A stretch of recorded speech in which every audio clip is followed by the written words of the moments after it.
Hey everyone, today we have Matt Titcombe from Peak InfoSec with us. Matt is a CMMC Provisional Assessor. And Matt, would you mind sharing just a little bit about your organization, Peak InfoSec, and what you guys do? Hi, I'm Matt Titcombe from Peak InfoSec.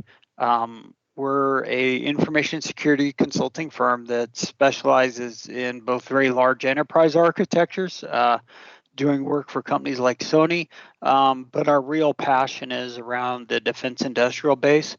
Ex-Air Force, I'm a veteran, and also a recovering government program manager, left dealing with the Pentagon to jump out to the commercial sector to start up Peak InfoSec. And we started that up just as 800.171 was rolling out, so we quickly got pulled into the original 800.171 compliance efforts to support the DIB. And as a part of that, it's been a part of our ongoing journey. When DoD started moving out with the CMMC, the Cybersecurity Maturity Model Certification, we jumped in and started reaching out as the assessment board stood up. And as a result of that, I actually support and volunteer on the Standards Industry Working Group underneath Reggie Needens. And that kind of led into kind of understanding where everything was going and having the opportunity to jump in, also being a provisional assessor, as we position Peak InfoSec to be a CMMC third-party assessing organization.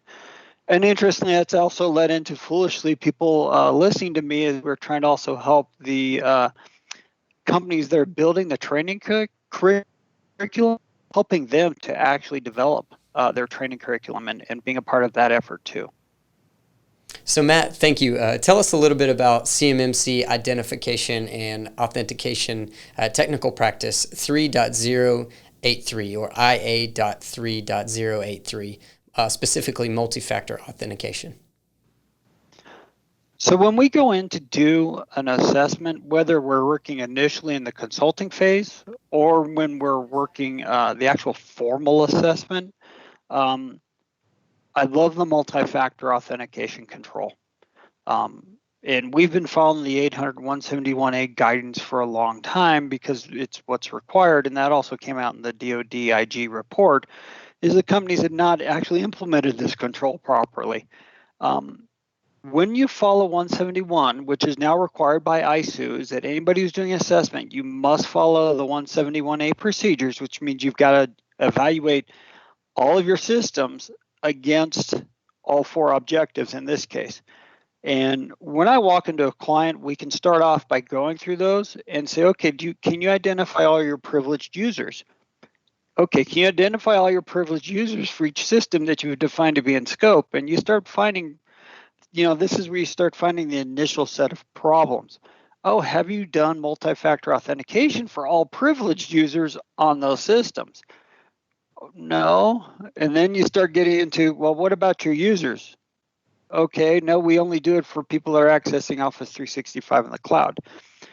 And the multi-factor authentication one is a really great litmus test that we use because it allows us to look and kind of get a solid understanding of the client's environment, of all the systems they've got in scope, the maturity, and if they've only tunnel visioned on Office 365, yeah, we've taken care of Office 365, but we got this other server over here. Well, we didn't think about that one. Well, that one's got CUI, or it's part of your security systems, or it's in scope. So yeah, you need to make sure it meets this technical requirement. And so for us, we love the multi-factor authentication control because it's such a great litmus test as we go in to talk to a client. Now, that being said, what I've kind of highlighted here, when you're working through all of these controls, make sure you're following 800.171a. And you've identified each system. So even for us at Peak InfoSec, Office 365 and GCC, our firewalls, our on-premise, things we're using at, Azure Sentinel, Microsoft Intune, they're all different systems. And they've all got to be documented in accordance with 171A. And on top of that, make sure you've applied all the controls that are applicable to those.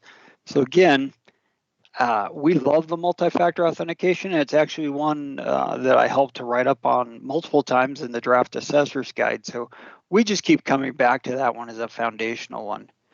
Key points there, it applies to your local system. So the moment you log into a PC that's connected to a network, it must be multi-factor authenticated. No ifs, buts, or anything else around it, you've got a multi-factor. You can put other controls around it, but again, you're going to look for some type of multi-factor authentication to that device. Thanks, Matt. That was fantastic. Thank you for sharing. Thank you, everyone, for tuning in, and be on the lookout for more videos in this series.